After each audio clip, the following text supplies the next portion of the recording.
Good morning, everyone. Thank you so much for joining us today. Today is July 25th, 2023, and we are here for our Tuesday Administrative Matters meeting in the hearing room of the Larimer County Administrative Services Building. I will call this meeting to order, and we'll start with the Pledge of Allegiance. Would you please stand and join me for the pledge?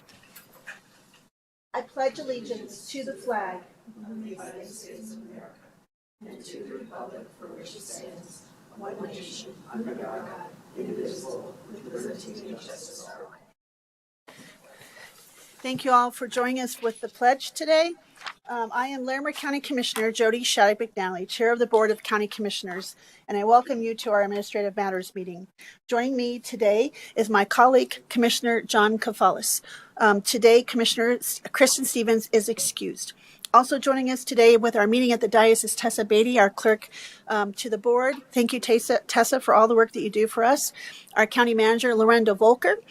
Our Tom Clayton from our Public Information Office, who does all kinds of great things for us, and Sarah Martin from the Commissioner's Office, who helps with our public comment and scheduling and lots of other things. So we appreciate all of you being here to support us for this meeting. We will start now with public comment. I do see we have one person signed up. Sarah, do we have anyone else have we received any emails or anyone has signed up to do virtual comment or call in? Nobody online. Thank you. So at this time, I will call Mr. Seaworth up to the podium. Sir, thank you for being here today for public comment. If you wouldn't mind identifying yourself, where you're from, and you'll have 3 minutes for public comment. Thank you for being here. Okay, thank you. I wanted to comment on the Owl Canyon Road project. 4 months ago, the rural electric came to us, said they needed to move the power line 6 feet to the north on and 11, which we own. Then 3 weeks ago, they came back and said, Larimer County told us to move the pole 6 feet, but then they wouldn't give us a permit to move the pole 6 feet. So now they want to move them 12 feet. Well, that takes them out of their easement, so we're going to talk about that. But the point I want to make here, there was thousands of dollars spent by Larimer County and the REA surveying and doing all these things, when in fact that money was all wasted because Larimer County Planning and Zoning doesn't talk to Road and Bridge. Just like Larimer County Planning and Zoning don't talk to the flood control people. There's thousands of dollars being wasted here, and John was in Wellington here, 2 weeks ago, saying, we're worried about our budget. Well, if you get your people to talk to each other, that would help a lot. And I did hear back from the planning and zoning people saying, hey, this is what you have to do to move forward. We did solve the floodplain problem. That should have never been a problem to start with, but that cost county staff several hours of time, me quite a little time, and that shouldn't have happened. Well, they said, this is what you have to do to move forward. Well, no, I don't have to. Our company had budgeted $750,000 to improve housing for employees, break room for employees. Well, we needed a similar deal done. We own farms in 3 states and properties in 5. We had the same problem at one of our farms in Kansas. We went there. It happened overnight. So that money went there. It's not going to be spent here. And these are the kind of problems that you really need to kind of get some organization here so you can solve. Okay? Thank you. Thank you for your public comment, sir. Anyone else in the room you would like to have public comment? You would have 3 minutes. You didn't have to sign up, but just offer that to anyone. Okay, Sarah, one more chance online. Okay, so now I will close public comment, and I will ask Commissioner Kafalis if you'd like to make any comments regarding our public speaker today. Thank you, Madam Chair. Good morning, everyone, and thank you, Richard, for your public comments. I believe the road widening project that you are referring to is the 1.5 mile stretch of County Road 70, Owl Canyon Road, from west of I-25 to County Road 9. And as I understand it, that project is about to begin. One step of that, of course, was getting the proper easements for the electrical lines of the Poudre Valley REA. So I think that's what you're referring to. It's connected to the north landfill, Larimer County landfill, that will ultimately go up on County Road 9 towards Platte River, towards Rawhide. And if you'd like, I'll send you the project status report. I'm not complaining about them doing it. I'm sorry, sir. We don't. I'm sorry, sir. We don't have public comment back to the commissioner. He's speaking. Thank you. And I will certainly follow up with regard to the communication thing. I have a different perspective on the cross communication that is occurring between the various departments, and it would be helpful to find out the details of why the original easement may have been 6 feet, and now it's 12 feet, and I'm sure there's an explanation, and I'm sure, especially in light of our budget constraints or uncertainties, we continue to be as effective as we can be with the money that folks entrust us with. But thank you, Richard. Thank you, Commissioner. And I want to thank Mr. Seaworth again to come and share his concerns with us. I do know about that project and a status update with that, but we do have a pretty good relationship with Poudre Valley Rural Electric, probably stronger than we've ever had. And I know they're great partners. I do have experience as a commissioner since I came on, seeing Road and Bridge, Planning Department, and other departments having daily, weekly communication. I'm sure that a lot of that happens behind the scene that's not always apparent to the public, but I do know in our meetings they have, especially with the floodplain and some of our planning and zoning things. So I feel that I appreciate you for sharing your perspective, and we'll certainly, ask those questions again. I'm sure with folks in the room, they've heard your concerns, and I'm sure they'll get back to us and investigate further about the easement. You said that changed, or the and the permitting, and so appreciate you bringing that to our attention. But I'm sure there's some important things that are part of the full context of sharing that whole of reason those are things are happening, and this is a really important project as we're trying to address those areas of the road and bridge towards the landfill. So I do think staff have been really strong partnerships throughout that area with our partners and our other departments. So I really want to state that I have seen differently with our staff communicating. So with that, we'll move on to approval of the minutes. Commissioner Kafas, did you have any changes or additions to the meeting? Nope. Of the meeting minutes? Okay. Sir, I would welcome a motion to approve the minutes, please. Yes, I move to approve the minutes for the week of July 17th, 2023. Thank you, Commissioner. All those in favor? Aye. Okay, on to our upcoming schedule review. Sarah, we are ready to kind of go over our schedule for the week. It's going to be, I believe we're talking about Fair Week, getting started Fair Week, so it's going to be a busy time.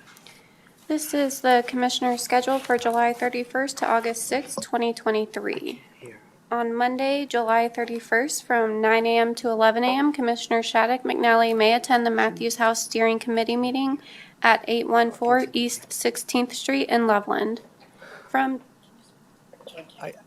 Could you talk into the mic more, Sarah? From 10 a.m. to 11 a.m., there will be a work session regarding the Human and Economic Health Service Performance Measures Review in the Commissioner's Conference Room on the second floor. From 11 a.m. to 12 p.m., there will be a work session regarding Emergency Services Facility Update and Potential Costs in the Commissioner's Conference Room on the second floor. From 1:30 p.m. to 2:30 p.m., there will be a work session with Leslie Ellis, Director of Community Planning, Infrastructure, and Resources, in the Commissioner's Conference Room on the second floor. From 3 p.m. to 6 p.m., there will be land use items with the Development Review Team in the hearing room on the first floor. On Tuesday, August 1st, from 9 a.m. to 12 p.m., there will be an Administrative Matters meeting in the hearing room on the first floor.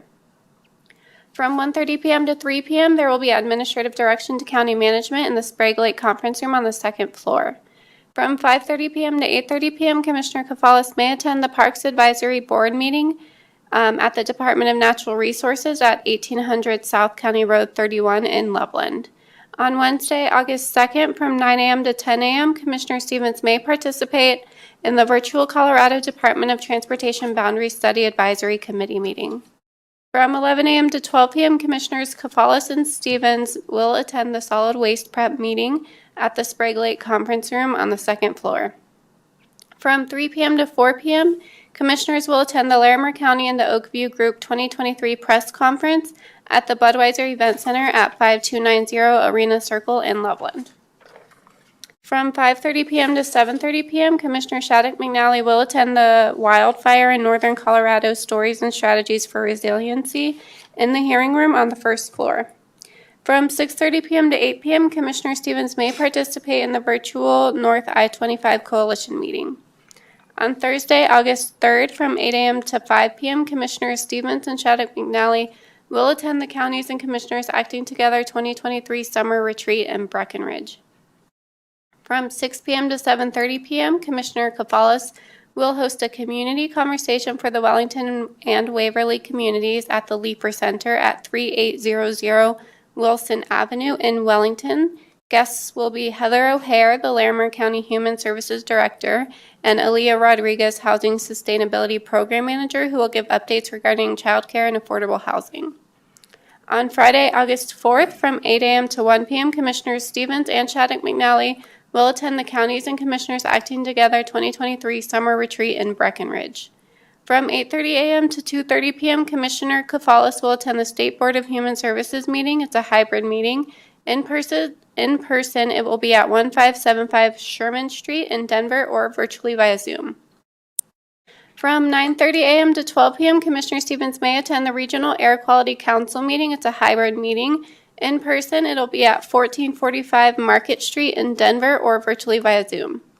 From 1:30 p.m. to 1:45 p.m., Commissioner will attend a special County Board of Equalization hearing at the Big Thompson River Conference Room at 200 Peridot Avenue in Loveland. From 4:30 p.m. to 5:30 p.m., Commissioners will attend the Indigenous Welcome featuring the Iron Family Indigenous Dancers at the Ranch at 5280 Arena Circle in Loveland. From 6:30 p.m. to 10:30 p.m., Commissioners will attend the Larimer County Fair and Rodeo Queens Barbecue at the Ranch outside Mack Equipment Arena at 5280 Arena Circle in Loveland.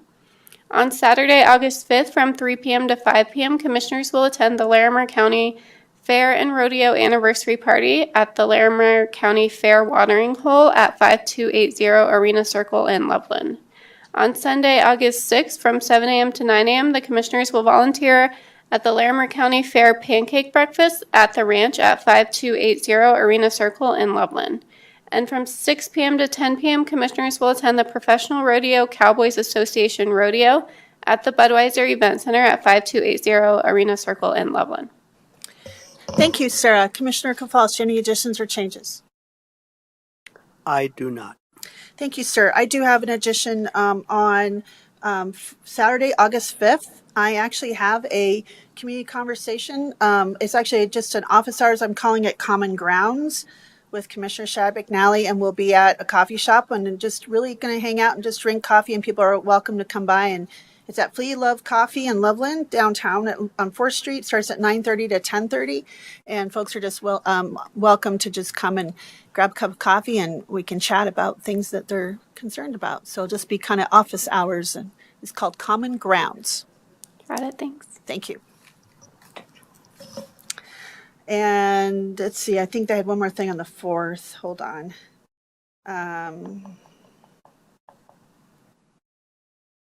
I think that's it, because it's going to be a pretty packed week with us going to the Colorado and counties acting together.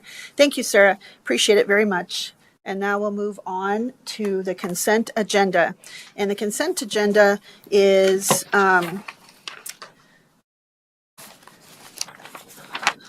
consent agenda consists of items of no perceived controversy and routine administrative actions such as abatements, agreements, deeds, final plats, liquor license, resolutions, and other matters previously reviewed by the Board of County Commissioners. Staff recommends approval of the consent agenda, and a commissioner may request an item be pulled off the agenda and considered separately. Items approved from the consent items pulled from the consent agenda will be considered from after the board takes action on the remainder of the consent agenda. So now I will, well, first, before I read the consent agenda, I want to just share with folks that if you are interested in more in-depth items or more details about the consent agenda, you can go on to our website, the Board of County Commissioners website on larimer.org or gov, and there are details, there are agendas, our meetings, our emails, our schedules, all kinds of great information and more in depth about the consent agenda. So now I will read off the consent agenda. We have 7 agreements. The first agreement is submitted by our budget office, and this is basically a amended grant agreement with City of Fort Collins to make improvements to water systems and mobile home parks, and to increase the award grant by $15,381 to the $147,881 dollars. We've already to make it $147,881,000. And this is really important to make sure that everyone has clean drinking water throughout our county. Number 2, we have an interagency agreement between Larimer County Department of Human Services and Larimer County Economic and Workforce Development. And this is economic and workforce development to provide Colorado Works Navigator and subsidized internship programs. That's a really important work in our county. Number 3, we have a modification of a grant or agreement, and this is between Road and Bridge, and this modifications extends the current A schedule to perform maintenance on U.S. Forest Service-owned roads. And this agreement also creates a mechanism for the U.S. Forest Service to provide materials to Larimer County and reimburse Larimer County for work performed outside the scope of the base agreement. Number 4 is a Signal Health substance abuse disorder service agreement, and this is with Community Justice Alternatives, and this is to provide chemical dependency and related behavioral health services to clients in our system. And then we have Amendment 2. Our 5th item is Amendment 2, Professional Services Agreement. And this is agreement provides services to inmates, including telephone, tablets, law, library, education, video visitation, library access, and entertainment. And this is with Global Tech Corporation or Via Path Technologies. Number 6 is a letter approving the Energy and Mineral Impact Grant for the Wildfire Mitigation Resilience Planning Grant. This is submitted by our Larimer County Office of Emergency Management. This grant will allow the county to create strategies and solutions for the challenge to allow for better mitigation efforts, climate resiliency, and fiscal savings through the recycling and reuse of woody biomass, which is not only a problem here in Larimer County, but throughout the whole state of Colorado and our region. Number 7 is a memorandum of understanding regarding lighting under the intergovernmental agreement for expansion and development of the ranch, submitted by our engineering department. And this is agreement between the ranch and Larimer County and the city of Loveland Power for street lighting on the public portions of the city right-of-ways for Clydesdale Parkway. We have 3 appointments. We have a recommended appointment to the Weld County Larimer County Revolving Loan Fund Committee. We have a recommended appointment to the Board of Adjustment, and we have a recommended appointment, another recommended appointment to the Board of Adjustment as an alternate. And we have 2 liquor licenses, a liquor license renewal for 7 Keys Lodge LLC in Estes Park. We also have the second liquor license is a special event, 6% for the Muriel McGregor Charitable Trust, also in Estes Park. And this is for our special event. We have 4 miscellaneous items, a request for approval to enter upon lands to do weed mitigation. And we have the second item is Blue Tail Gel LLP, and several items for stipulation as to tax year 2021 value. Also items 3 and 4 are stipulation to tax values of 2021. And then we have 2 policies, Human Resources Policy and Procedure 331.7.03F, and this is submitted by our Employee Relations Manager, and this is a workforce restructuring, reorganization, reduction hours, furlough, layoff, and job changes. So this will also contains a small change that will give an option for employees to request to voluntarily reduce their hours on a permanent basis. And then 2, we have an Administrative Policy and Procedure 100.20, and this is the and through purgency, and this is a signature authority for the county expenditure and revenue commitments. So this is really, so in order to lessen some of the number of expenditure and revenue commitments going to the Board of County Commissioners for signature in the interim, the county feels necessary to update the signature thresholds to allow the county manager to sign certain expenditure and revenue commitments in the amounts of up to $175,000 pending the future policy updates. We have a large task force that's been working on this for a while, and it's taking a little longer, so they wanted to kind of have this interim step. So now we also have the 2 resolutions. One is a resolution appointing arbitrators to hear appeals of the Board of Equalization decisions, and to approve, the persons eligible for assignment as an arbitrator for the 2023 appeals to the County Board of Equalization, and authorize the county manager to sign all the arbitration fee agreements.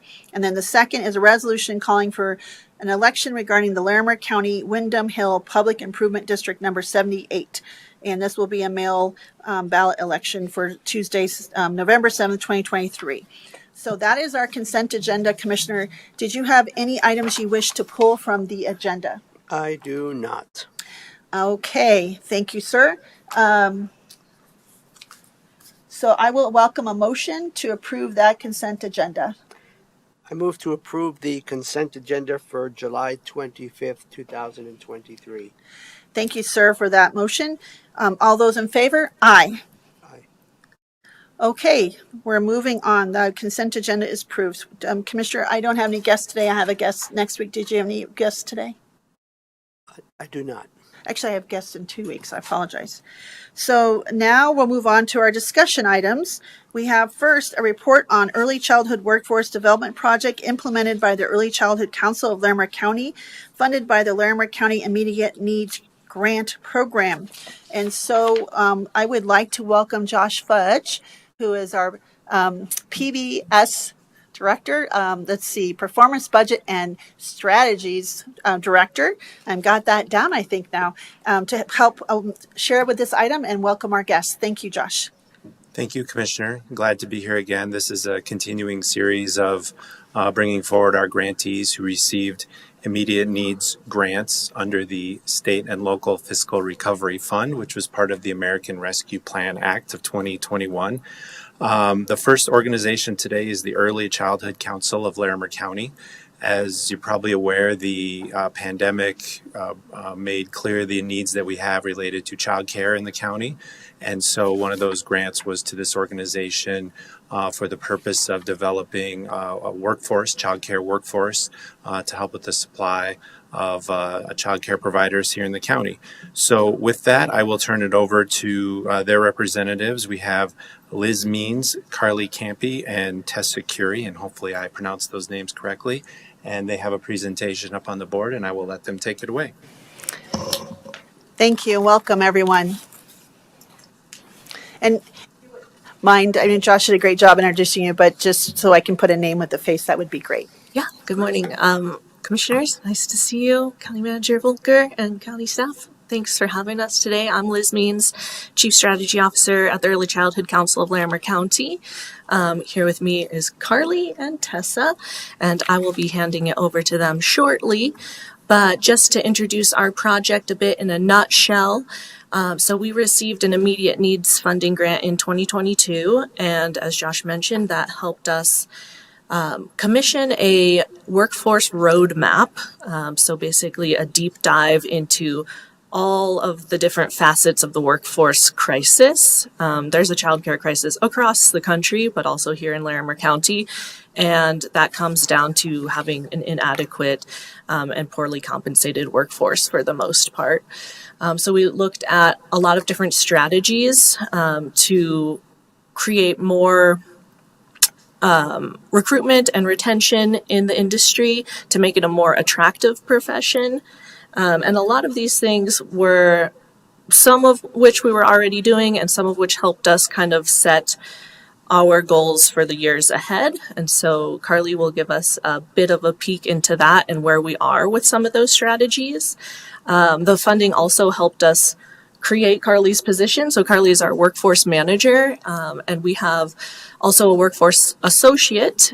So that team focuses exclusively on all the workforce issues now.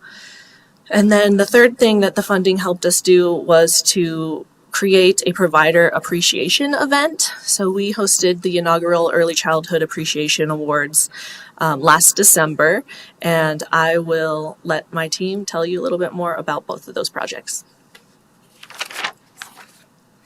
Great. Thank you, Liz. And I think we're good to move forward on the slides a couple more. One more. There we go. Perfect. So again, I'm Carly Camp. I am the Early Childhood Workforce Manager at the ECCLC.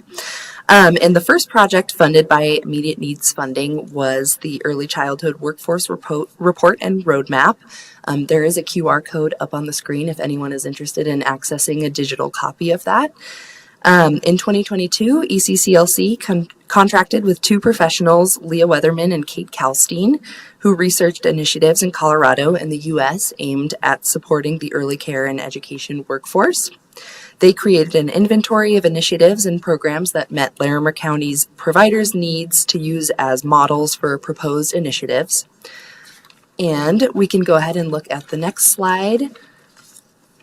So a few of the proposals are listed up on the screen now. The first one is the K-12 Pay Parity Initiative, which would provide supplemental compensation to address the gap between the earnings of early care and education providers and their K-12 counterparts.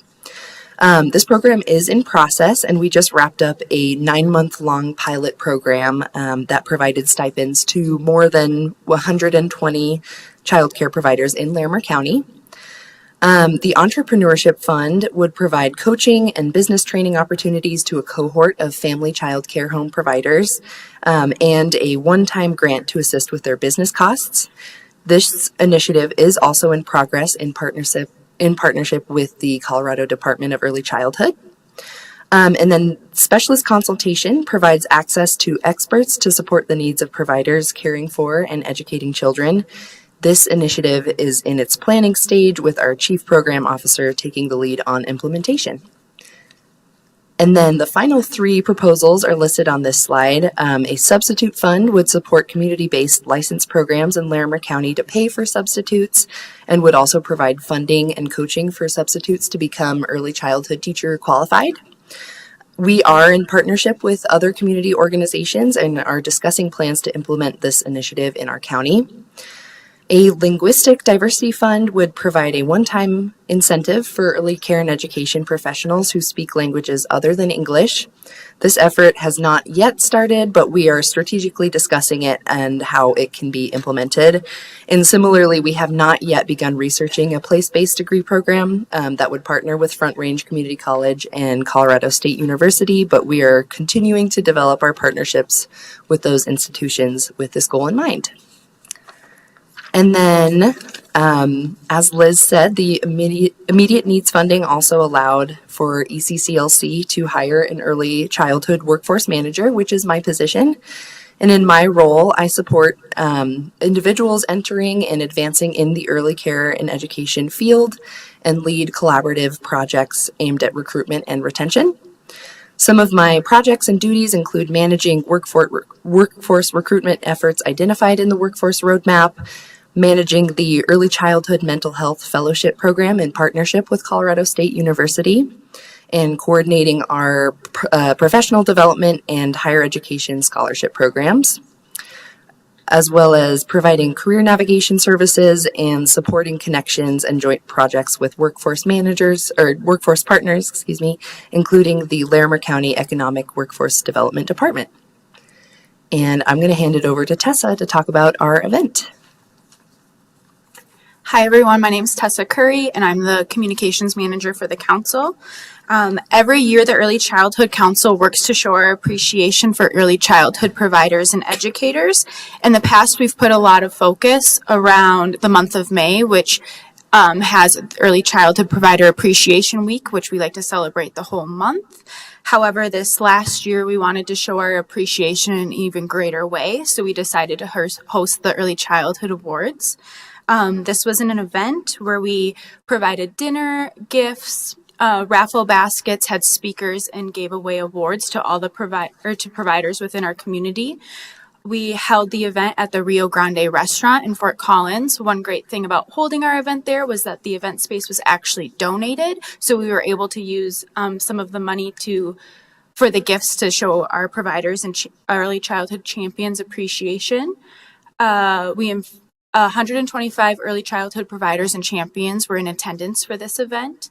We were able to provide dinner, as I mentioned, gift bags, raffle prizes. 23 awards and 10 certificates were presented to champions and providers within our community.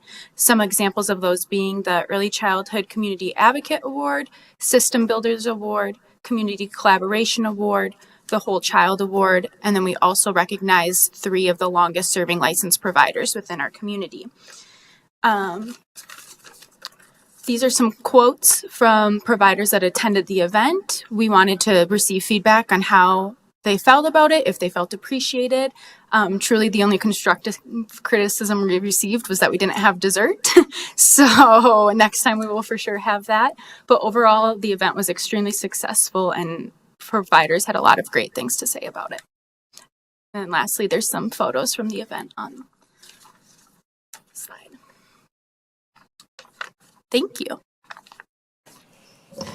Well, thank you for that presentation, and what a great event, and appreciate just understanding kind of where they meet needs and grant. But certainly during the pandemic, our child care providers really had to navigate a lot of complexities. So thank you for the presentation and the work that you do. I'm sure my colleague and I'll have some other comments, but I'm sure my colleague, Commissioner Cafals, would like to have maybe some questions or make some comments.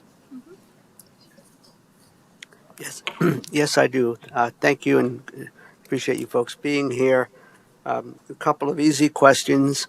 Well, they're all moderately easy, and that is, can we get a copy of this presentation, and also a copy of the more detailed report that you commissioned? Perhaps we could get that digitally. Secondly, I think you heard reference to. Thanks to Sarah, to our Wellington Community Conversation, August 3rd in the evening at the Leaper Center. And I'm wondering if we close the loop on inviting someone from ECCLC to join Heather and Aaliyah, because you're the ones who know best what's happening in the community regarding early childhood care issues. Has that loop been closed? Is anyone coming? I haven't heard. If anything, I imagine that invitation went to Christina Taylor, our CEO. So I can check with her and make sure that the loop is closed on that. And I don't believe it is. I was just talking to Tom here. We'll work with Jalitza to see if we can get you all scheduled if you're available for that meeting. That would be fabulous. Great. Yeah, Great. and yes, thank you, Lorenda, and recognizing it's kind of late notice, but if it's possible, it would be great to have someone from ECCLC. Another question I have, sort of along the same lines, is does the Early Childhood Council of Larimer County still have its regular meetings? They used to be monthly meetings, and if so, is there representation at those meetings by someone from Larimer County? So yes, we do have those. There are advisory Could you council. speak into the mic? I want to hear all the wisdom that you have to share with us. Those are our advisory council meetings. We have them the first Tuesday of every month. Usually they're virtual. We have 2 that are in person, October and May.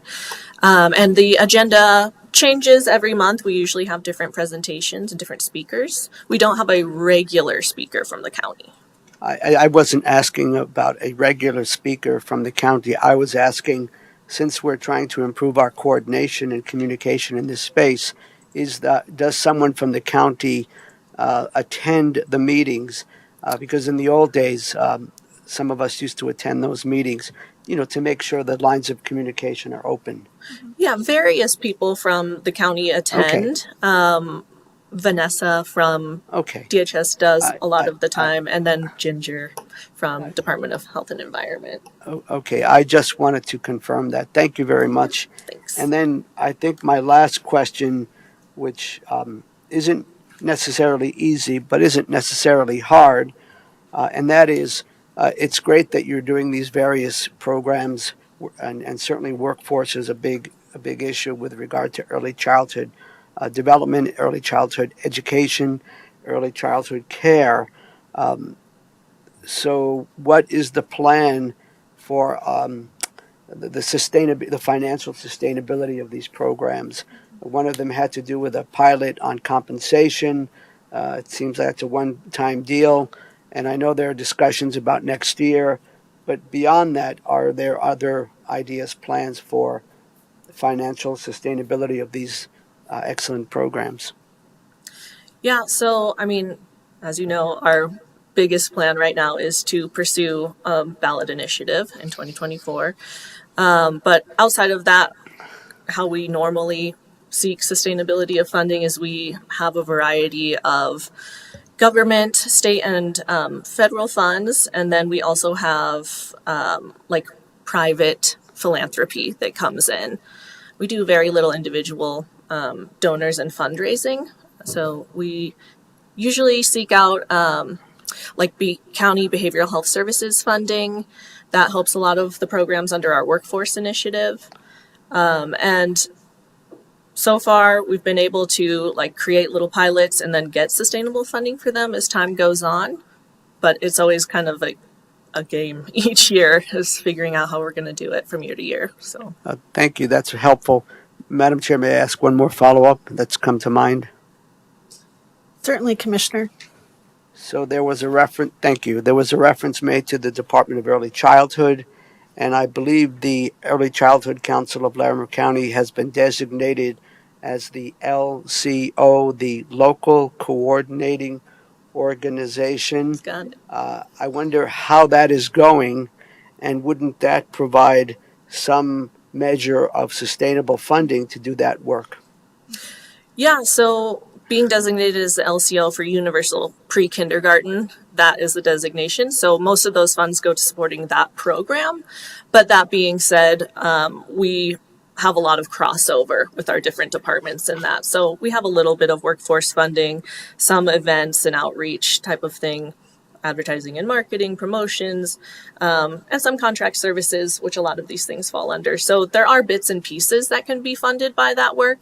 And that's kind of how we do a lot of it, is just the blending and braiding of things behind the scenes. And in Larimer County, the sign up is going well for people to, in Larimer County, parents to sign up for the 10 hours of preschool and beyond? It is going pretty well. Do you know the exact where we stand right now? Not at the moment, no. As of a couple months ago, there was 20% spots left. Okay.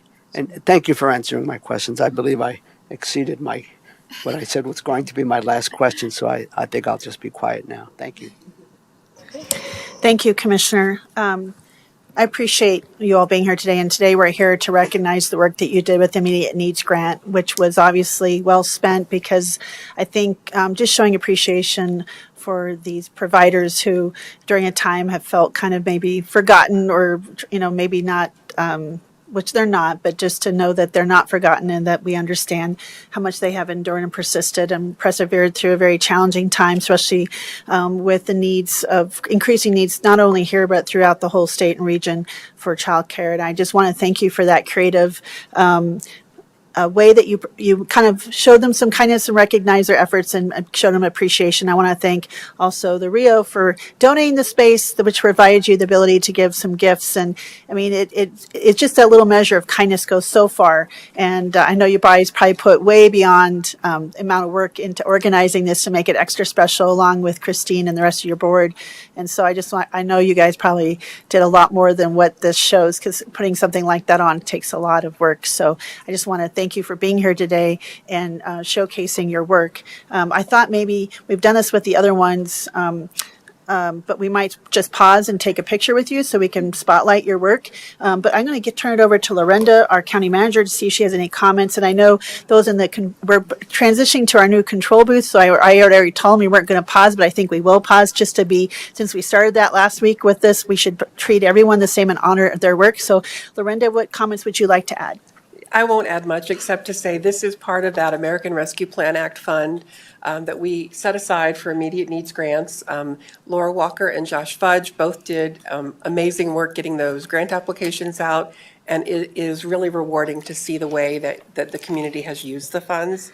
Childcare, it's hard to argue that that wasn't a tremendous need and that you are not doing wonderful work. So thank you for all you do and for your partnership. Well, thank you. So if you don't mind, we'd love to take a photo with you just to highlight and spotlight your work. And if we can pause in the control room just for a couple of minutes, we'll just, in a public, if you mind just holding on, we'll be back in just very briefly as we take a moment to highlight and recognize the work that you do with these minute need grants. Thank you. Very much.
Well, welcome back. Thank you for pausing as we took a quick photo with folks from the Early Childhood Council as we celebrated the work that they did with the Larimer County Immediate Needs Grant Program to work on early childhood workforce development.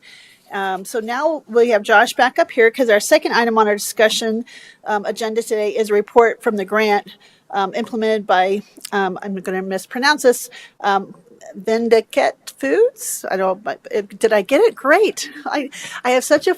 I shouldn't overthink. I am so worried about butchering people's names, or I shouldn't say butchering, messing up people's names, that I should just stop overthinking it. But it's funded by, again, the Larimer County Immediate Needs Grant Program, and Josh Fudge from our Performance Budget and Strategy Office, along with Laura Walker, did a phenomenal, outstanding job putting this program quickly together so that we could get money out quickly to our nonprofits and organizations doing good work in the community with our American Rescue Plan dollars. So thank you, Lorinda. I think that was a great point to share how important the work that they did to help us get this money out. So we're here to recognize the work done by this nonprofit. And Josh, I'll let you kind of introduce them. And we have a guest, and I love to hear about this one. I was very interested as I read this in the agenda. Thank you, Commissioners. So again, this is one of our immediate needs grants recipients. As you're probably aware, food insecurity was another major issue that was made clear both before the pandemic, but certainly during the pandemic and in the aftermath. And so Vindicate Foods is a nonprofit food rescue organization here in the community that prevents food from being wasted and gets it out to those in need. We have Nathan Shaw from Vindicate Foods here to describe what they did with the grant, and I will turn it over to him.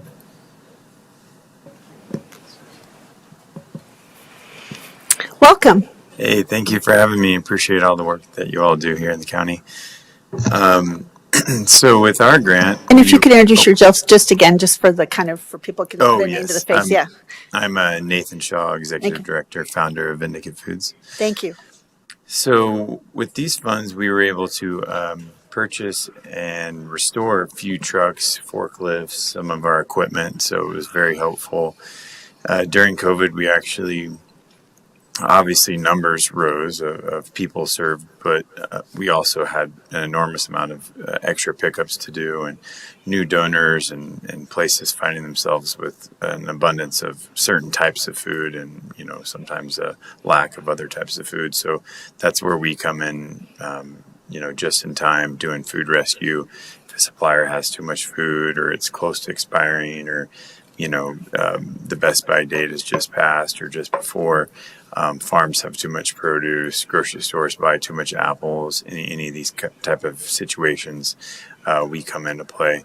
So I actually wanted to show. I don't know if you can, Sarah, if you can tap that Instagram up at the top. Yep. I wanted to show you all a couple of the pieces of equipment that we were able to purchase. Not sure if we can even access. You might have a block on social media on your computers.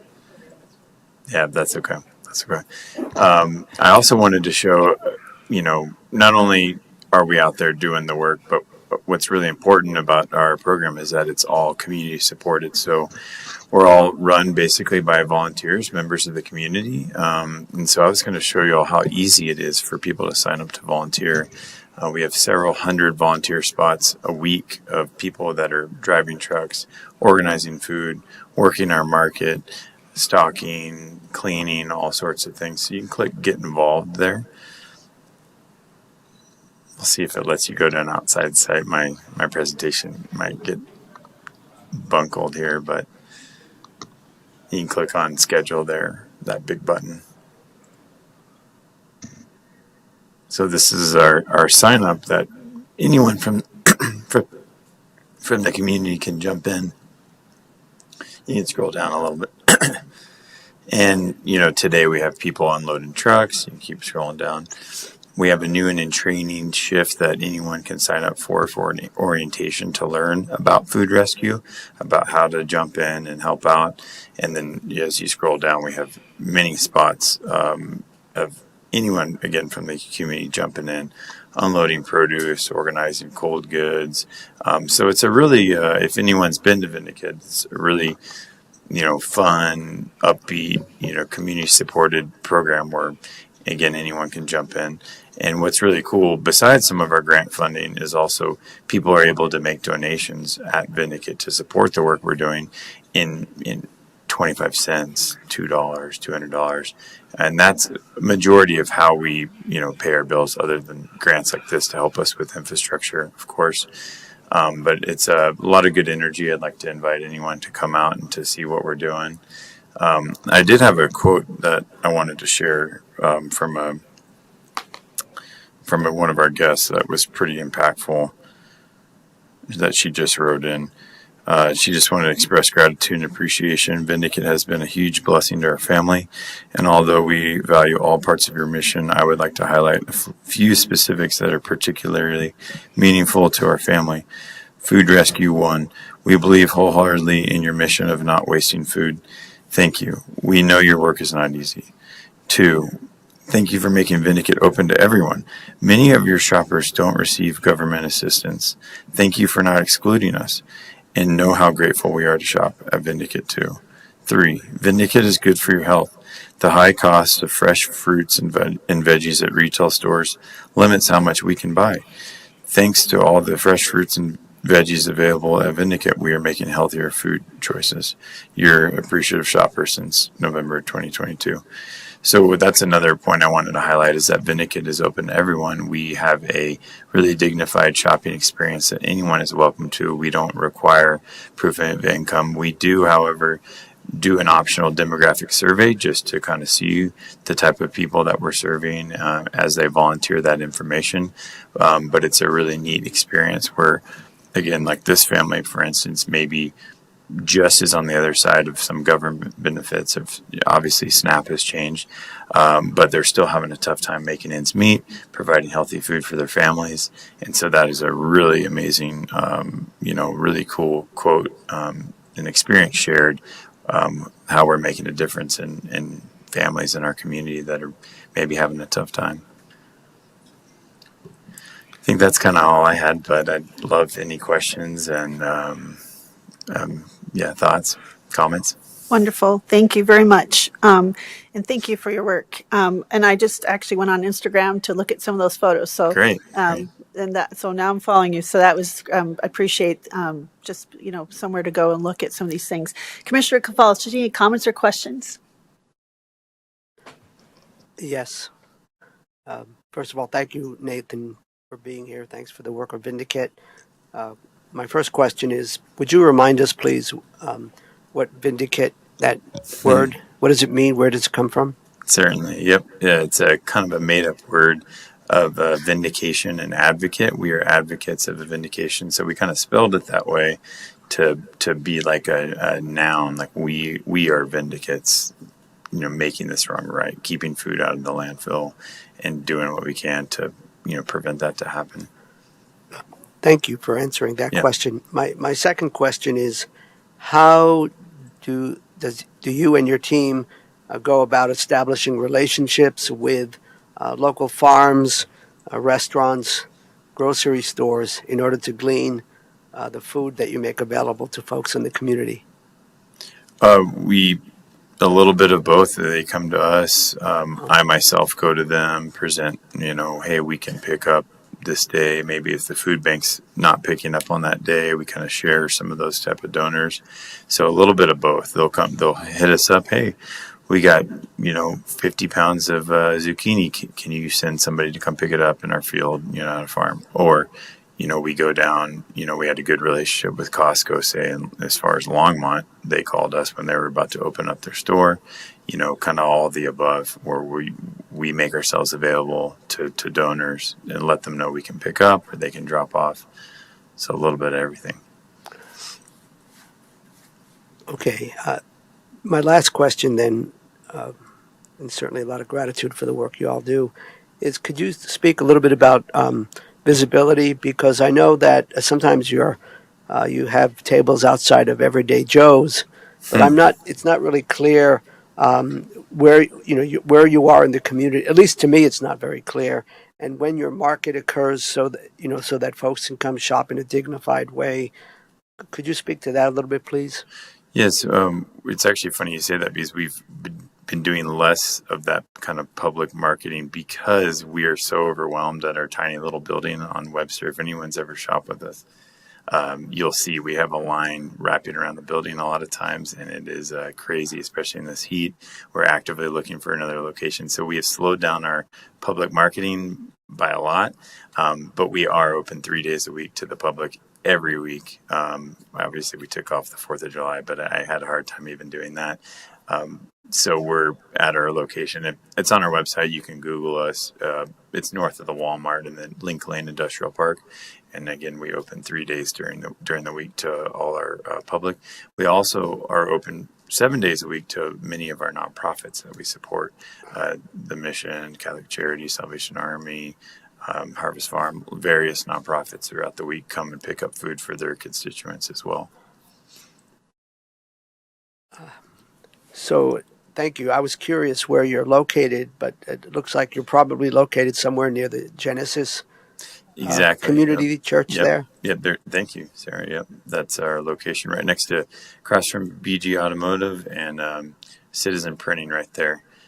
We have a few apartments and different neighborhoods been popping up in this kind of area. So we've found that it's a pretty good location. I think that's a picture of the ditch right there. That's really funny that Google pulls that up. So, but just north of the Walmart, right there on the edge of the industrial park. Great. And if I may, my last question is, and you may have at least partially answered this, and that is individuals who may be homebound, how can they access the healthy food that you're striving to provide to community members? So we do have sometimes folks pick up food for these type of people. We do offer a grab and go box service where you can call ahead, show up. We have a little order form. So that is tricky for being homebound, but if say someone wanted to send a friend or they could ride in an Uber or something like that, we can actually pre-make them a box of food based off their dietary needs, and they delivered that to them. But we haven't offered a home delivery service as of yet. That would be a whole nother, that'd be a lot of work. Yeah. Yes. Thank you very much for answering my questions. Thank you for the good work that you do. We know that food insecurity is a big deal, and this is a good investment of our American Rescue Plan Act and funds for immediate needs that we're addressing. Thank you. Thank you.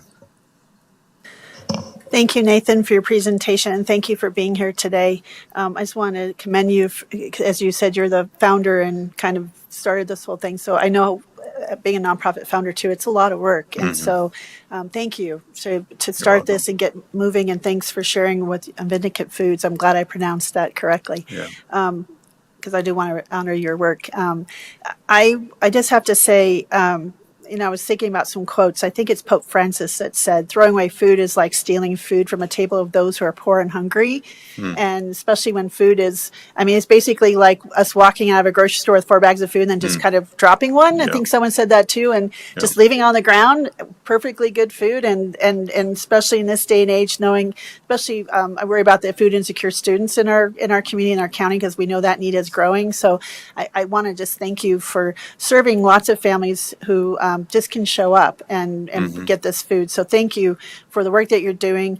Let us know as you're looking possibly for a new location. If I don't know what kind of support, but sometimes we know folks who know folks that maybe have spaces that might be. I know Kids Pack is still, finally after 10 years of not having a home, finally had a capital campaign to kind of have a home to store all this food, and expand. So I just really feel that this was a very good return on investment for giving your organization this immediate needs grant, because this was certainly a increasing need and still increasing after this pandemic and time in our lives. And I'm just really grateful for organizations like yours that are working so tirelessly to help those who just need that extra little bit. No one should be hungry in this country with as much food that we have available. I just came back from a conference and looked at all the barbecue places. Everywhere I turned, there's a barbecue truck or barbecue place, and the amount of food, I couldn't eat that much food. It was astounding, the amount of food that was available, and it was really good, but just made me think about other folks in our community that half the calories I could have just shared with another person. And actually in the airport, someone said, I've had too much food. Before you order a meal, could you just sit down and share a conversation with me in my meal? And I thought, well, I want to do this, but I did. And we shared this meal, and we both were full, and I met someone new, and she had company, and she showed such tremendous kindness to me when I was feeling so stressed out getting off to the conference. And I thought, boy, that just, no one's ever said, hey, I have more than I need. Would you like to just eat? And I try to pay for my food, but she said, no, you're having time and just talking with me is worth more than the price of this meal.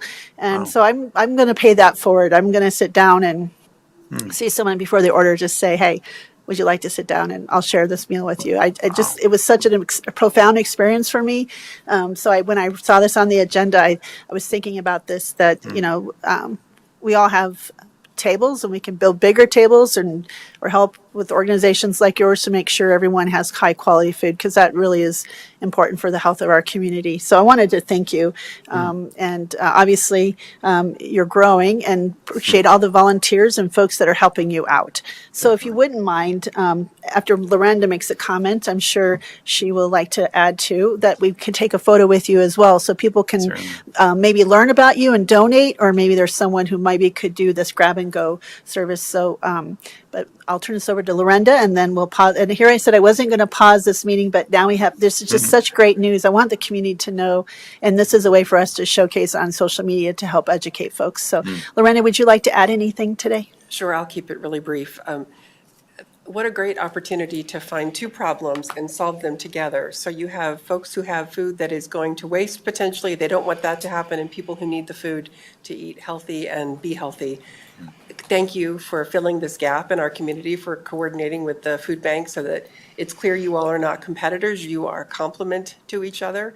And this is a really important service you do. It's great to see this highlighted as one of the immediate need grants. Thank you. Thank you. Yeah, thank you so much. So we'll go ahead and pause and allow us to take a quick photo. And so I appreciate those in the control room after I told you I wasn't going to be pausing, but I think this is it's too good of a news not to share. So we'll take a brief moment to take a photo and we'll be back just momentarily. Thank you for your patience. How you doing? Yes. Often.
Okay, we're back. And we appreciate the patience of the public as we took a moment to celebrate with Vindicate Foods, which received one of our Larimer County Immediate Needs grants and is doing great work to pick up donated food and distribute it to families, individuals, and groups with its organization's network. And this is a really great organization filling a need and a gap in our community. So now we're moving on to approve our third and final discussion item on our agenda today, which is approval of the Board of Equalization referee recommendations. And so we're looking at,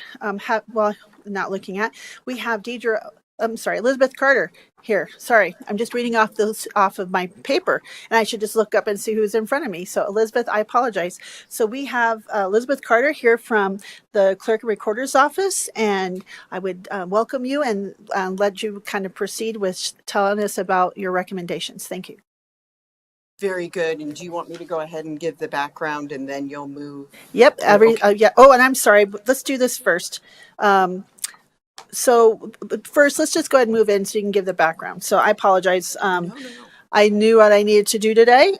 So let's go ahead and just let's move into becoming the Board of Equalization. So I will ask first to Commissioner Cafals to make just the first motion as we hear from Elizabeth Carter, just to move us to become the Board of Equalization. Thank you. So moved. Any further discussion? All those in favor? Aye. Aye. Okay, now we're convened as the Board of Equalization. So Elizabeth, I will let you explain the background, and we'll go on, continue with the rest of the motions after you have your discussion. Thank you. Very good. Thank you. Good morning. I will be very brief, but appreciate you all having us this morning and happy to answer any questions. So our report for today, as you can see from the package you were provided, is only for July the 17th and the hearings that were held on that day. We'll be back each week for the following 2 weeks to give you updates on the weekly hearings. But on July 17th, there were a total of 161 accounts. These include accounts for real property, mobile homes, business and personal property, oil and gas, severed mineral rights, and possessory interest accounts. Of those 161 accounts, we held 134 hearings. 127 of those were adjusted, and 21 of the adjusted accounts were actually stipulations. So an agreement was reached between the petitioner and the assessor's office before the hearing took place. 34 accounts were denied, and we have not had any accounts. We did not have any accounts that day that were withdrawn. They'll continue. Thank you. No, and if it's okay with you all, I also just wanted to give you a very brief background on where we stand in terms of scheduling. Obviously, we have seen a very high volume of traffic in our office over the last number of weeks, and just wanted to give you a brief update as to where we stood. And just give you some comparison also to 2019, which to record is the largest volume that we've had in a single year. So we expect to well outpace those numbers this year. So to date, we have scheduled 3,541 accounts. So in 2019 at this time, we had scheduled 1,660 accounts. So we're about 2 times what we had done then. And then also to date, we have scheduled 2,200 hearings. At this time in 2019, we had scheduled 1,324 hearings. So we're almost at double what our previous historical numbers have been. Our staff continues to work through as diligently as we can, scheduling hearings in a prompt manner for individuals. And we're very grateful for the patience and the understanding that so many residents have extended to us. And I am happy to try and answer any questions you might have. Thank you, Elizabeth. And please express my gratitude to your entire department and to the clerk and recorder, Tina Harris, and yourself and all your team. As you guys, I know, are working very hard and diligently trying to address these all. So I have one question, but I'll see if Commissioner Cafalas has any comments or questions at this time. Thank you, Madam Chair. Thank you, Elizabeth. Certainly want to express our collective appreciation for the work. It's definitely a lot more hearings than 2 years ago. Thank you for sharing that information. I have 2 questions. The first one is, can you explain what recourse taxpayers have if they've not been successful regarding the Board of Equalization hearings? In other words, if there were no adjustments and they still feel like it's worth going to the next level, what are the courses of action that taxpayers can take? So as soon as the board acts today, we will send decision letters to those who had their hearing on July 17th. Those will go out in today's mail, notifying them of next steps that they can take. There is an additional recourse which they have where they can appeal to the state. And I believe that they have please don't quote me. I believe it's a 30-day time frame in which they have to do that. So we try to, of course, notify them as quickly as possible. So we will get that information to them in today's mail. Thank you. And my second question is, within the clerk and recorder's office, and perhaps in coordination with the Larimer County Assessor's Office, has there been any conversation about how we might improve how we do things? I raise that question because recently there was a constituent, a person we serve and represent, who lives in Estes Park, and ultimately had to take off a day's work to come all the way up here to do a hearing. And I'm wondering if we've given consideration to how we might, folks who have to work and take off from work and lose income, or in terms of efficiencies that we achieve by being here in one place, could we or should we consider the Loveland building as well, for folks on the southern end of the county? Is what I'm asking, can you comment on that if you'd like? I can to some degree. We always try to coordinate with residents as best we can. If they schedule in person in our office, they have the ability, as long as it is available, to pick the time of the hearing. We will let them know what is available, what might work with their schedule, and if it is open, we will plug them into that hearing. We are running 12 boards this year, so I think almost everybody who did schedule in our office in person, we were able to accommodate a time that was, if not ideal, at least not terribly inconvenient for them.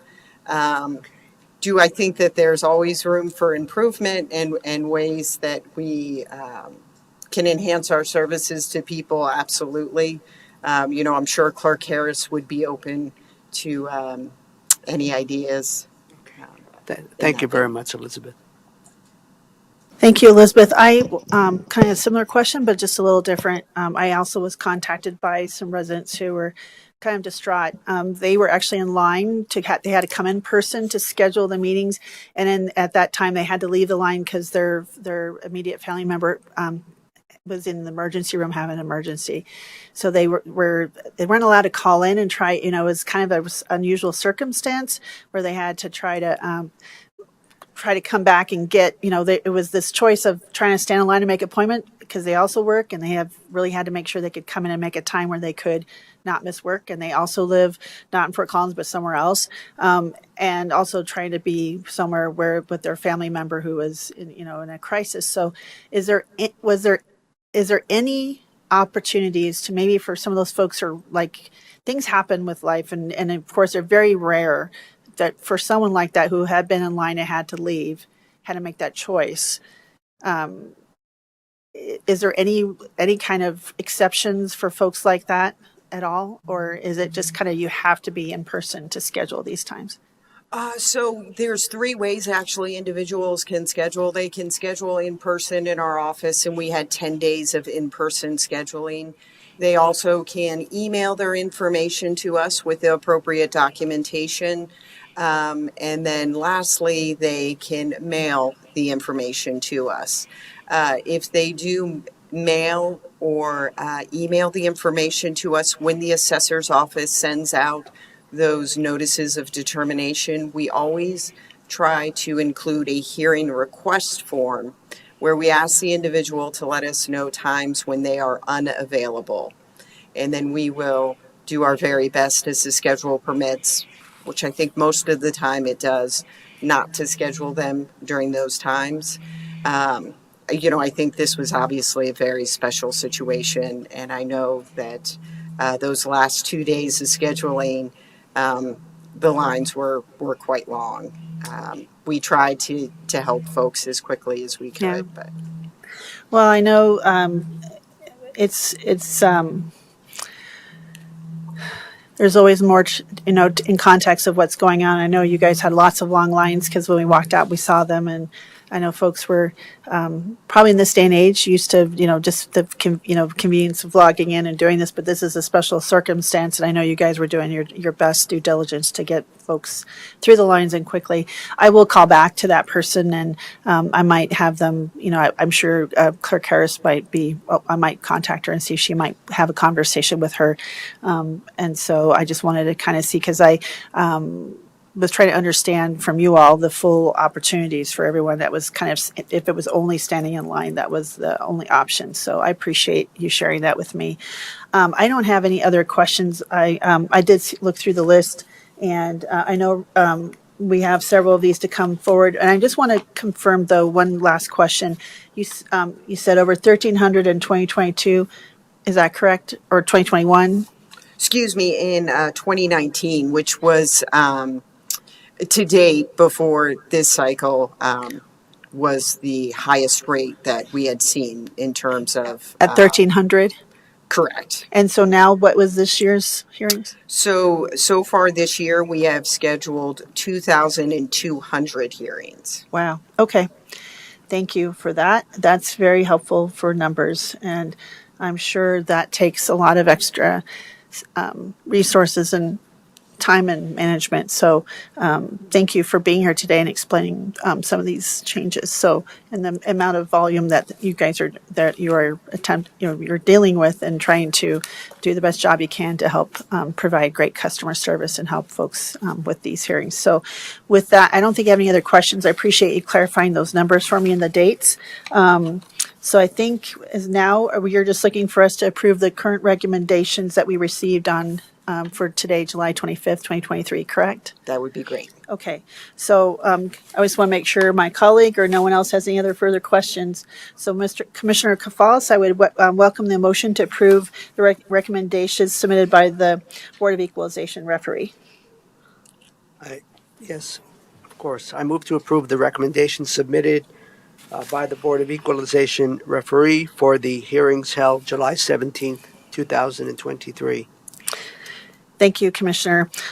Without no further discussion, all those in favor? Aye. Okay, so now Commissioner, and so that's all you need from us. So now, Commissioner, I'll ask for a motion to adjourn the meeting as a Board of Equalization and reconvene as a Board of County Commissioners. Thank you, Madam Chair. Thank you, Elizabeth. So moved. All those in favor? Aye. Aye. Okay, thank you, Elizabeth, and thank you to your team. Have a great day. Thank you. You too. Okay, we'll now move on to County Manager update. Thank you, Commissioners. One of the exciting things that we all got to participate in was the Community Leaders Summit in preparation for our strategic plan. About 100 community leaders attended that. It was a very exciting, a lot of energy in that room. 12 big ideas came out, as the facilitators referred to it. This is the first step in many community gathering process steps that we have. There'll be a follow-up survey to those who could not make it to that event, as well as a community survey. And so we have an interim work session with you all to talk about next steps later this week. We won't have a lot of details, but it will be important for us to hear kind of how you'd like to proceed and what our plans are. And looking forward to seeing what others have to say. None of the ideas were surprising, which I think is good. But some of the potential solutions were different and innovative and creative. And so there's a lot of opportunity there, I think, for you all to develop a really strong strategic plan as we go forward. I also met with Jennifer Blando from Kids PAC. She was very appreciative of the county's ARPA donation to that building. And we got to talk a bit about what they do and their good work in our community. And then finally, I met with CSU Extension Front Range Regional Director Carrie Rollins. We meet regularly for collaboration and coordination. And as you know, they are filling an agricultural agent position, which they have made an offer to an applicant. And she was waiting to hear if that had been accepted or not yet. So that's good news and moving forward for our agricultural community. And that is all. Thank you. Thank you, Lorenda. Colleague, do you have any questions or comments about Lorenda's report? Just to comment regarding the Community Leaders Summit at the ranch on Wednesday, I thought the facilitators did a really excellent job, and there was a lot of good energy in the room and a very sort of cohesive way to take thousands of ideas and somehow distill them down to something that's more manageable that will help provide a foundation for us to figure out the next 5-year strategic plan. Thank you, Commissioner. I'll build on that. I think Michelle Bird and you and the whole team did a phenomenal job. I know a lot of folks were behind the scenes to hire the facilitators and to get the room ready, and we all worked on the list to make sure we had as much of a comprehensive list of folks in the room to provide this feedback. I heard a lot of great feedback from folks about the event. We actually had some folks send us an email from Estes Park and others that really felt valued and that their input was listened to and valued. And I just want to commend you, because I know you really kind of knew how important this was to have a good start and a good foundation as we start on embarking our next plan. And I think we had a really good first step, and I think it's a strong first step. And I think going forward, I'm really excited to see how this comes together. So thank you, Lorenda. Thank you. And it was a team effort. There's a core team working on collaborating, scheduling, getting all this stuff together, and the team was phenomenal. And Michelle and Josh Fudge were key members of the team, as well as many others who've been helping to coordinate along the way. So I will share that. Thank you. Yeah, please tell the team phenomenal job, and I'm very grateful. It was a really well done and well received. So we'll move on now to Commissioner activity reports. Commissioner Kafalis, I know you had a busy week. Would love to hear about your week. Thank you. So last Monday, the 17th July, was a day dedicated to presenting awards. We had our environmental stewardship awards that were presented to 5 groups in Larimer County that have demonstrated environmental stewardship, including Roberts Rents, Rocky Mountain Flycasters, and others. So that was a really fun event. Then later we did our annual innovation awards for county staff, and I think the team that got the first prize award was the one that helped convert the whole communication system over to the Zoom system. So that was also a wonderful event. On Tuesday, July 18th, in the evening, I participated in the LaPorte Planning Advisory Committee. We elected a couple of new folks for chair and vice chair. We talked about the LaPorte Community Festival, which is on Saturday, July 29th up there. I hope to stop by. So that was good. On Wednesday, we've already talked about the Community Leaders Summit. I will mention that I participated in the Veterans Together meeting at 4 o'clock. It's always interesting trying to find the location and if the meeting is actually occurring. But I did talk about an upcoming Veterans Resource Fair at Front Range Community College in October. Folks are interested in that. And I also mentioned, it was kind of interesting, the one day at the fair, the Larimer County Fair, on Monday from 2 to 4, where we will have sensory day, a day that's helping people with sensory issues. Surprisingly, at least for me, they were very interested in that, because there's a lot of veterans, if they're experiencing post-traumatic stress disorder or other kinds of combat-related things, sounds can really trigger things. So they were interested to know that this is going to take place for 2 hours. It might be a quieter setting. So I thought that was really good. On Thursday, attended the Housing Catalyst board meeting as a commissioner liaison. Among other things, talked about the recently signed updated intergovernmental agreement, also our commitment of funds to one of our transformational projects, which is the Kechter project regarding the affordable housing and the condominiums. I also had an interesting meeting with State Treasurer Dave Young to just kind of get caught up, and there was some discussion about the senior tax deferral program and how there could be improvements there. So that was that. And then finally, Friday, the governor came to town, and we were out at the Puter Fire Authority Training Center. There was a lunch gathering, a lot of wildland fire folks. OEM was there, Office of Emergency Management and Emergency Operations. The governor was looking to get input on strengths and weaknesses regarding wildfire prevention and mitigation. So I think that was good. And then there was a bit of a tour that some of us went on.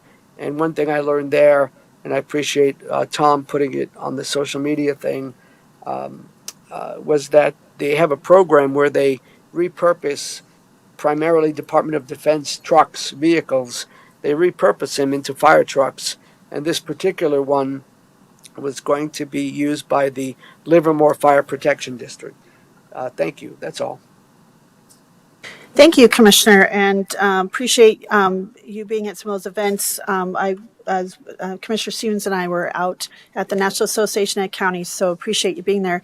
And I appreciate the governor's office had given me a call and asked for some feedback, so I appreciate that reach out from them. It was really exciting to have them come to Larimer County and to reach out to a lot of our folks in the trenches, our Polio Fire Authority and other Loveland Fire Rescue Authority and others, and really appreciate all their feedback on that. So I want to just, I agree, Commissioner, we had just phenomenal environmental and science advisory board recommendations. I see some other folks on social media have been congratulating certain people that won it. Some outside other agencies are congratulating the folks who won those awards. So it's interesting to see that other folks really value those awards and recognition. And I was really pleased to see that people recognizing kind of the importance of that. So that was exciting to see on some Instagram stories today. And then again, thanks, congratulations to all those with Innovation Awards. Phenomenal work. We have 2,000 phenomenal employees who do great work, and the work that we do, we have great programs, but without the amazing people who work for Larimer County, they would not be so successful. We have some really dedicated, hardworking folks that I just feel so honored and privileged to work alongside every day. They're just really amazing folks. We had our rodeo and anniversary meeting. I think one of our final ones, we're winding down last week, and lots of stuff happening with the rodeo and fair. My column's out and it kind of shared about Sensory Day and other things. I hope everyone will go to the website. There is just so much happening with the anniversary year in so many areas of the fair and rodeo. The parade's this Saturday in Loveland. There'll be an anniversary party following in the afternoon, and I hope everyone will come and join us for these extra activities. And there's just, I can't even start to name them. You know, usually sometimes we invite folks to come and talk about the fair and rodeo. I don't know if we're going to do that next week, but that might be something we do just to give a really brief update for the public. I know the rodeo parade's this weekend, but maybe just someone could come and just publicly just give a short shout out, because I know we've done that in years past, and I was thinking it would be great just to have that advertised and shared. I also had the opportunity, was invited to come speak as a county commissioner involved with wildfire and mitigation matters and resiliency to the Wildfire Interims Matters Committee, which is a joint committee for the general legislator. They wanted to hear from county commissioners about things happening in our counties. It was a bipartisan panel. We're all friends, but we're also really colleagues collaborating all around the state, working together on these matters because we find that we have similar needs, and we've been working together and having discussions, and I think the panel was well received, and I appreciate Chair Representative Valesco, who's just been phenomenal as a new legislator, just really doing great work in this space. She led a phenomenal meeting, and I appreciated the opportunity to present with some pretty amazing county commissioners from around the state. We had our Community Leaders Summit, as Commissioner Kafalis and County Manager Volker shared. I just appreciate all the feedback afterwards. A lot of folks were very pleased and reached out afterwards and actually had some more things to add. And I just appreciate their engagement and their time, because that's a lot of time for some of those professionals who work in nonprofits to give up half a day. And I want to just, again, thank them all for their participation. And again, shout out to the team, Michelle Bird, especially, and her team, just a lot of extra details that were really well done and well received. And it was great to be there and be a part of that. Really uplifting and inspiring. You know, I even though I left for the conference, for the National Association of Counties conference on Thursday, I still had my chaired my meeting for the Legislative Committee for the Forest Health Council. we were trying to have one more meeting. It was supposed to be brief to talk about more legislative priorities that we'll be voting on this week for the full Forest Health Council. But the discussion and the coordination with the Colorado State Forest Service was a great discussion, and so we have now submitted our recommendations to the full council, which will be voted on this week. And then I attended the Colorado County Commissioners and Counties Acting Together Summer Retreat Prep and Organization Matters meeting, which was a pretty powerful conversation about the previous session and the upcoming session and how we can all have a voice at the table and have really respectful civil discourse and still find ways to find common ground and work together. Unfortunately, I could not catch my flight did not get, so I could join my last meeting that afternoon for the Estes Valley group, but it was certainly a good time. So I also just wanted to share a few things from the conference. I sit on the Environment, Energy, and Land Use Steering Committee. We had a full day of meetings all day Friday, talking about certain resolutions and policies. We had a great presentation from one of the directors or managers of PepsiCo company, talking about end product responsibility. And this is kind of where we talk about circular economy with packaging and things on recycling. And that's really important to us as a county. And I know Commissioner Kafal serves on the Waste Policy Council, but this is really looking at how we can have, kind of a circular economy with packaging and some of the things that are ending up in the landfill, and how industry leaders we need to have this partnership with our private companies and also public sector to solve this issue in our country.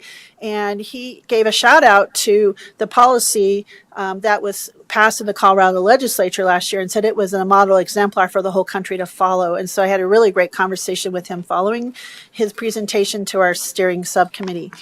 That was really fun. I attended lots of things, lots of different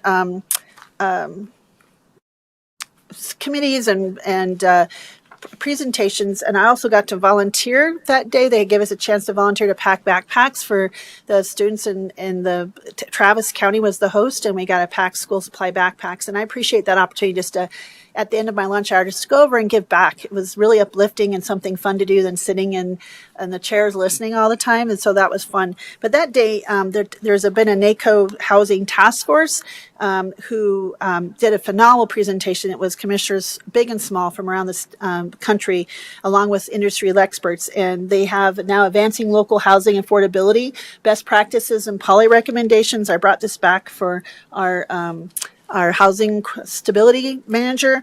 Also, there's best practice and policy recommendations for county leaders. And so I brought copies back for that. And there is a tool there you can go online, and they actually print out a report specific for Boulder County, specific for Larimer County, and just very intentional, actionable things. Instead of just having more discussions, they're actually actionable things that we can look at. Another thing I want to give out a shout out to Heather O'Hare and our Larimer County Department of Human Services. As I was exploring every opportunity I could explore at this conference and go to every class I could, we were shout out as a case study for SIGB, which is a group that we have partnered with that actually started in Larimer County. And they called out Larimer County as one of their successful case studies, and I started hearing from my colleagues like, wow, I didn't know you guys were doing this. And so this was a really positive shout out, and they just raved about Heather O'Hare's professionalism and her work, and I wanted to just tell her how proud I was and to read this case study, and I brought a copy back for her to look at. I was very honored to present, was asked to present on a panel on yesterday after the Deputy Assistant Director of FEMA and one of the senior advisors to the President for Intergovernmental Affairs. And we were the panel afterwards about safeguarding our communities and building resiliency against natural disasters. Inside one of the things that NACO gives out, building wildfire resilience, Larimer County is actually nationally, I have a hard copy now, shouted out as a counties in action for community planning and about our comprehensive plan and policy document, which has specific 10 themes, including building a more resilient future for and identifying terrain and natural hazard areas, and really nice to be recognized again by national leaders about the work we're doing. So kudos to planning and CPERS. I brought a copy back for you to look at that too, a hard copy.